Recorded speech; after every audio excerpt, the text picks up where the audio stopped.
julgamento do acusado do INSS. Aí ele tem direito a habeas corpus, né? Habeas corpus, é isso. Aí tem direito de ficar calado. Isso é tudo que ele quer mesmo, né? Ficar calado para não falar, para não falar nada, né? Senão vai pegar pro lado dele. Aí, claro, né? Ele arruma de advogado por trás ali. Olha, fica calado, não fala nada, senão o bicho vai pegar pro teu lado, tu vai preso. Fica caladinho, que é melhor para você. Aí, claro, né? Já pegaram lá mesmo.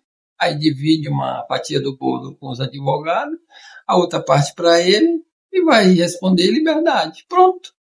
Não dá em nada. Resolveu, já está resolvido o problema. Vai responder em liberdade, é tudo que ele quer.